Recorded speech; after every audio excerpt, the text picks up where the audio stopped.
This is Craig Brown, and welcome to Passages.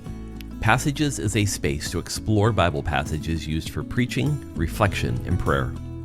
My hope is that Passages will shine a unique light on text used for preaching at the First Free Methodist Church of Seattle, or for anyone looking to dive deeper into the Bible. Today's passage is Luke chapter 15. It's verses 1 through 3, and then skipping ahead, verses 11 to 32. It's the basis for the sermon at First Free Methodist Church on Sunday, March 30, 2025. Part of our series called Believe, on discovering faith and hope in Jesus. So let's hear this text from Luke chapter 15.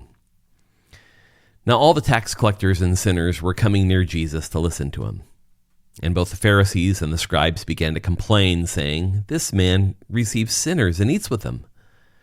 And so he told them this parable, saying, "A man had 2 sons. The younger of them said to his father, 'Father, give me the share of the estate that is coming to me.' And so he divided his wealth between them. And not many days later, the younger son gathered everything together and went on a journey to a distant country. There he squandered his estate in wild living. Now, when he had spent everything, a severe famine occurred in that country, and he began doing without. So he went and hired himself out to one of the citizens of that country, and he sent him into the fields to feed his pigs. And he longed to have his fill of the carob pods that the pigs were eating, and no one was giving him anything. But when he came to his senses, he said, 'How many of my father's hired laborers have more than enough bread, but I am dying here from hunger? I will set out and go to my father and say to him, Father, I have sinned against heaven and in your sight. I am no longer worthy to be called your son.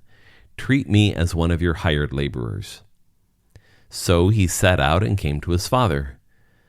But when he was still a long way off, his father saw him and felt compassion for him and ran and embraced him and kissed him. And the son said to him, 'Father, I have sinned against heaven and in your sight. I am no longer worthy to be called your son.' But the father said to his slaves, 'Quickly bring out the best robe and put it on him, and put a ring on his finger and sandals on his feet. And bring the fattened calf, slaughter it, and let's eat and celebrate. For this son of mine was dead and has come to life again. He was lost and has been found.' And they began to celebrate. Now his older son was in the field, and when he came and approached the house, he heard music and dancing. He summoned one of the servants and began inquiring what things these could be. And he said to him, 'Your brother has come, and your father has slaughtered the fattened calf, because he has received him back safe and sound.' But he became angry and was not willing to go in. And his father came out and began pleading with him. But he answered and said to his father, 'Look, for so many years I have been serving you and have never neglected a command of yours. And yet you never gave me a young goat that I might celebrate with my friends. But when this son of yours came, who has devoured your wealth with prostitutes, you slaughtered the fattened calf for him.' And he said to him, 'Son, you have always been with me, and all that is mine is yours. But we had to celebrate and rejoice, because this brother of yours was dead and has begun to live, and was lost and has been found.'" Of course, we know this is one of the most famous parables that Jesus told, the parable of the prodigal son. We call it the parable of the prodigal son, when in fact that the parable central figure is the father, not the son. So it could be the parable of the forgiving father, would be maybe a more appropriate name for it. But nevertheless, the story is powerful and meaningful and so poignant. So in this week's episode, I want to talk about the 3 characters in the story. First, the younger son, then the older son, and then the father. So when it comes to the younger son, This story that we read here in Luke 15 is set among two others. You might have noticed that we started at verse 1 in Luke chapter 15, and then after reading a couple of verses, skipped down to verse 11. And the part we skipped were two other parables about lost things being found. In one case, it was a lost coin. In the other one, it was a lost sheep. So which is the focus here? Which is the focus? And the focus obviously is on the thing that's lost. So the son's request, when he comes to his father, the younger son says, I want my part of the inheritance now. And the way this was typically divided between two sons is that there was a double share of the estate given to the eldest son. And then that would mean a third of the estate was given to the younger son. So they weren't divided up 50-50. It was more like a 66 and 33 sort of arrangement in terms of how the percentage is divided. But when the younger son makes this request, there are some implications here. Now, by the time the sons were old enough to have responsibilities and be working, the father would have likely have created some kind of trust. And so the sons already knew what their allocation was going to be from the estate, but their father was still living off of his share from the estate. So what the younger son is asking for is a liquidation of his share. Now, we don't know exactly how this happened, but basically, he's taking a third of the income that his father lives on and sustains their business, their farm, whatever it might be. He's taking that away from his father. And so he takes that share that now has diminished his father and by extension his older brother's economic capacity, and it says that he took it to a foreign land and he wasted it.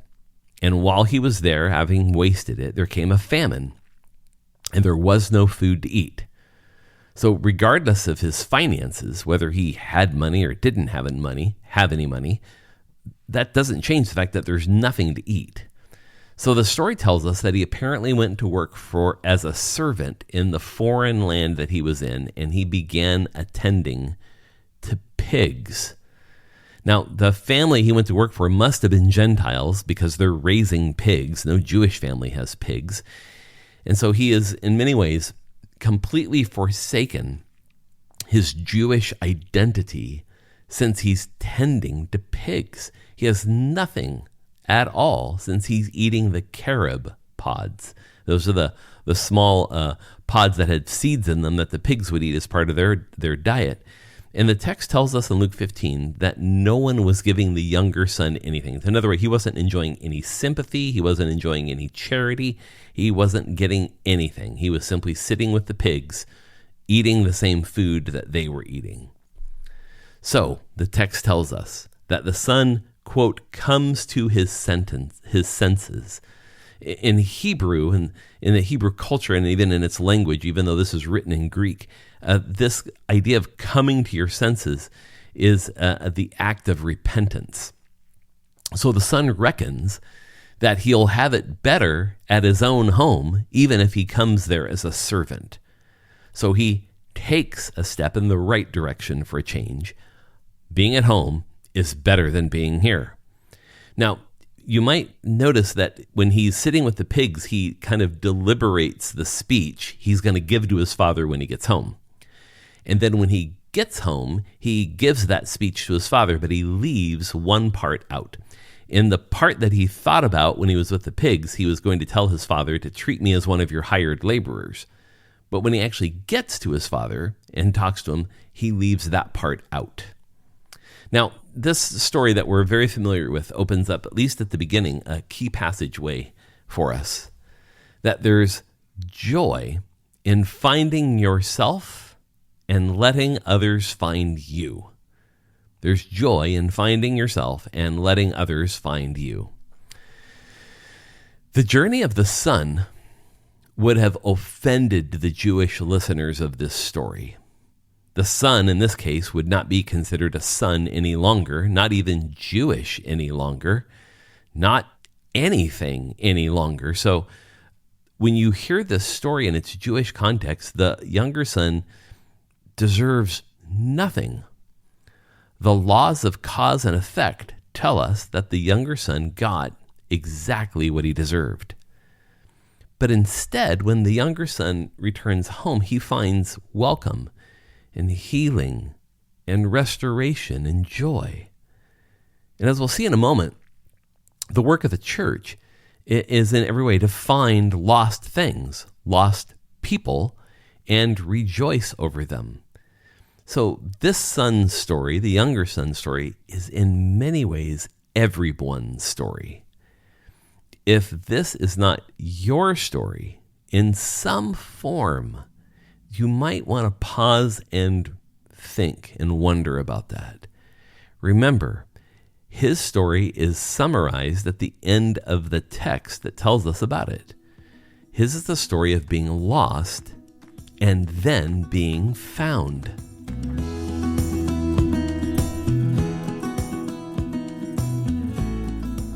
We turn now to the older son's story, and take note in the parable that the story of the younger son and the older son are completely separate.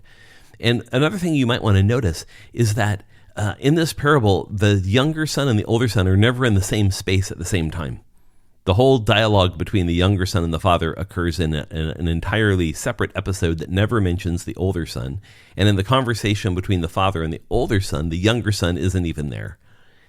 So the younger son's story fades as we move deeper into the story of the older son. Now we know there are two sons, but the older one hasn't even made an appearance until verse 25. And the narrative of the younger son ends at verse 24. The older son was out in the field working, and that tells us about the size of this estate, that this father had an estate that was quite large, that the son is out working somewhere else in the land, and he doesn't even really notice a party's going on until he starts to come home. Take note that everything in the story transpired without the engagement, advice, or the input of the older brother. Just as I was mentioning, he doesn't know anything that's gone on until the party that was already underway. Now, we know that the older son knew his brother had left and knew what his younger brother had done, but we don't know anything about him being there when that whole thing went down with the younger brother and the father. He is not even informed about his brother's return by the father or by his younger brother himself. It's actually one of his servants that tells the older brother that his younger sibling has returned home. So the older brother comes near the house, and there he meets his father, and they have a conversation together. The father is pleading, it says in the text, with his elder son to come in. The older son's lens is in every way focused on himself. Listen to what he says. I have been serving you, he says to his father, and then he goes on to say that you never gave me a goat. How is it that this younger son gets a party after what he's done? The older son says, I haven't received any celebration like this from you. And note the language here, even when the older son speaks of his younger brother, he doesn't even call him his brother. He says to the father, this son of yours, this differentiation, this division that's already happened in the older son's mind is powerful. The degree of disdain and disregard is right there in front of us as we hear the older son speak.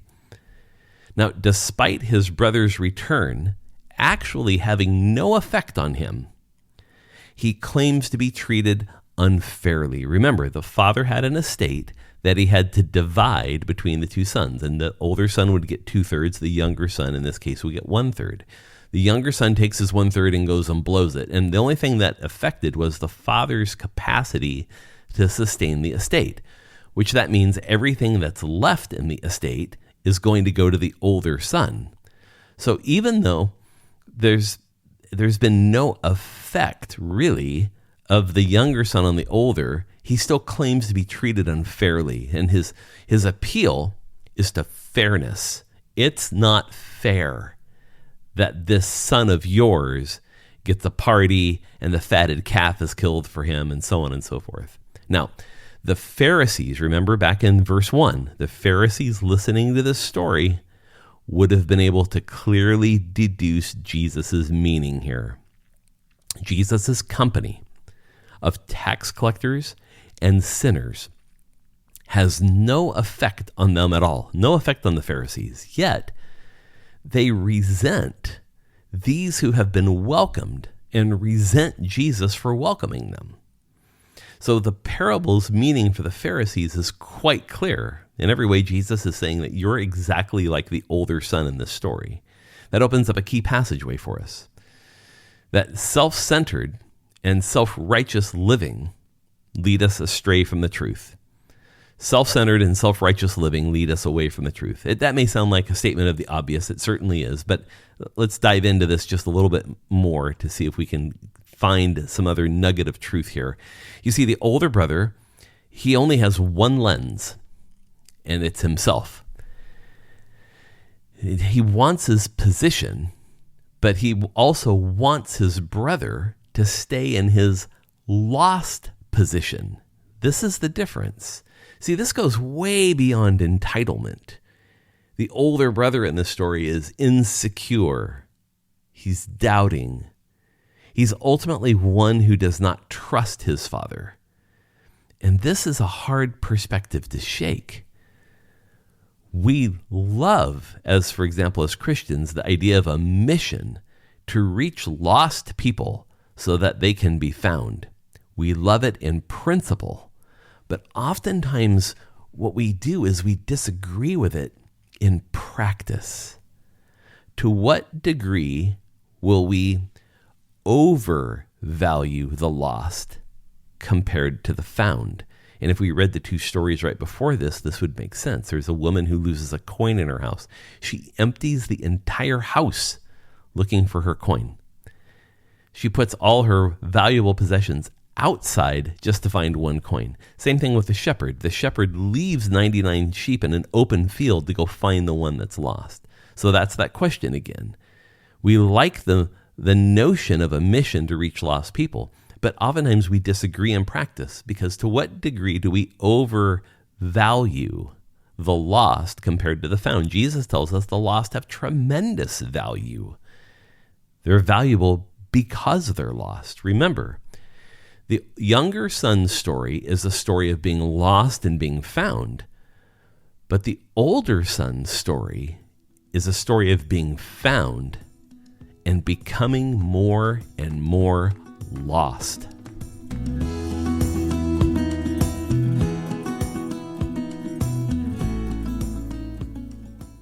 Now we turn to the most important character in the story.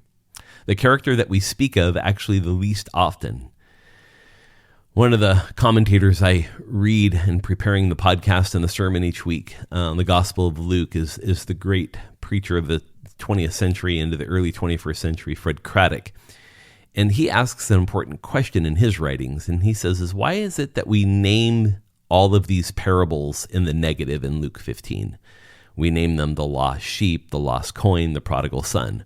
We don't call it like the persistent shepherd, the unwavering woman, and the faithful father. We all refer to them in the negative. It reveals something, Craddock suggests, about our fixation on what focuses our attention.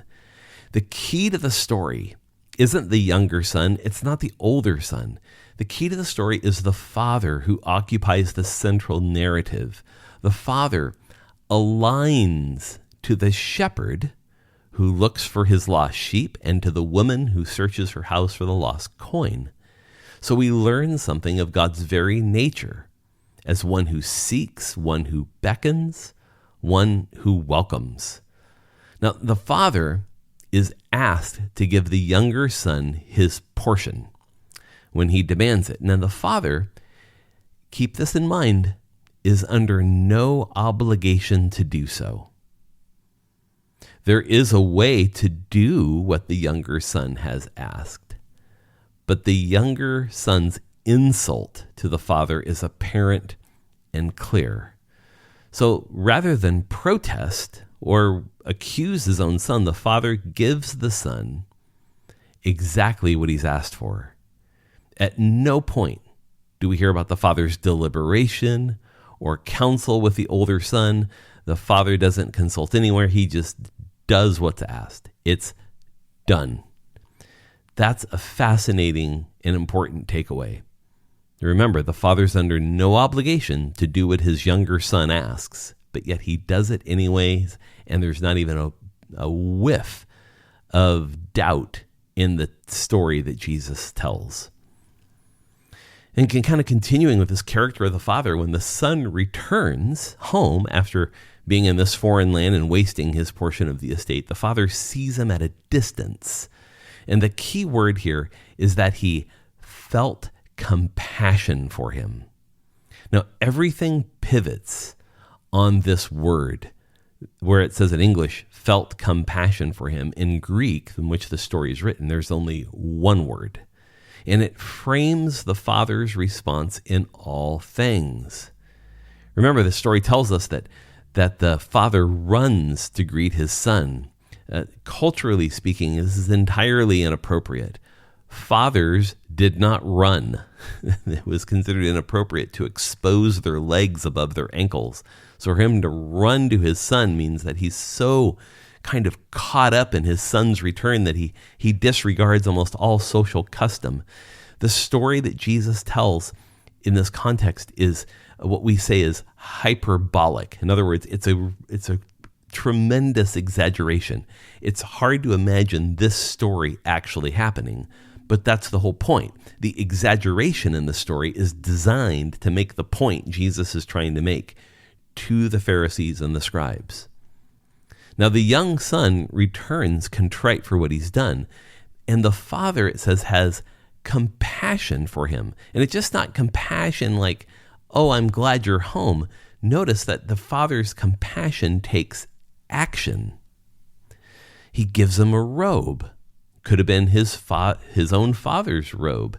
It could have been the son's. It affirms his status as the son. In other words, giving him a robe is a nod to the fact that this is not going to be a servant in the father's household. He is restored as son. He gives him a ring, not the signet ring, but a symbol of his ownership, his part stake in what is happening in the family farm or ranch, whatever it might be. He gives him a pair of sandals. So you see, in this world, servants or slaves usually did not wear them in the house. Owners did. So he's restoring him to status.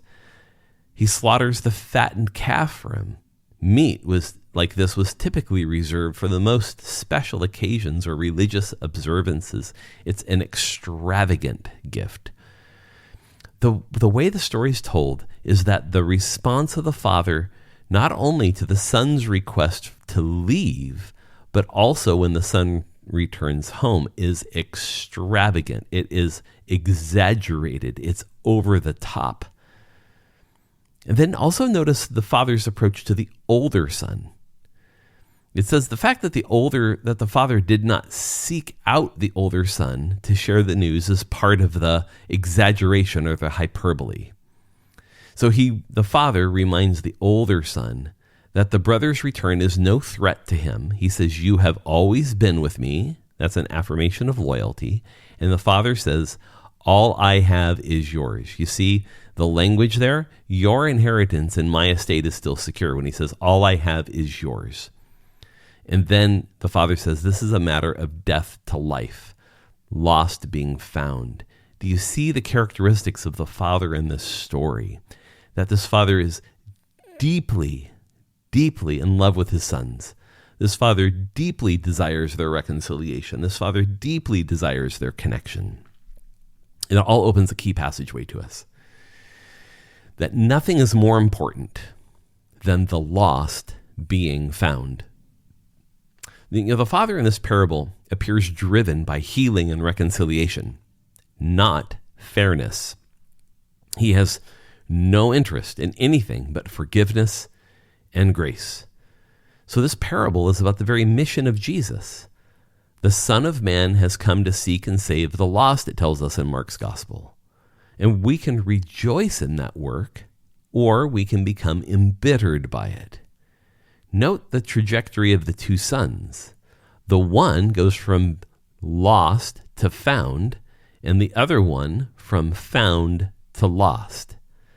This is valued above life and death because, according to the parable, being found is life. God's work is seeking and saving that which is lost in everyone, for everyone. The tax collectors and sinners in Jesus' company were eternally thankful and filled with gratitude.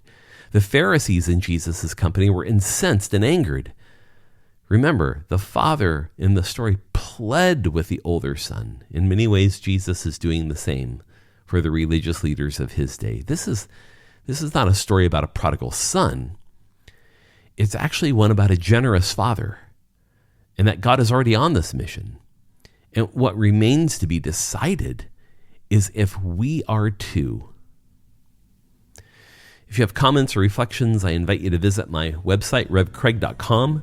Click on News in the upper right-hand corner, and on the drop-down menu, you'll see Podcast. Click on this week's episode and leave a comment. I also encourage you to visit ffmc.org, our church's website, firstfreemethodistchurch.org, to learn more about Free Methodism and how you can connect with our community. I want to thank you for listening. Bid you all grace. Take care, and we'll see you next time.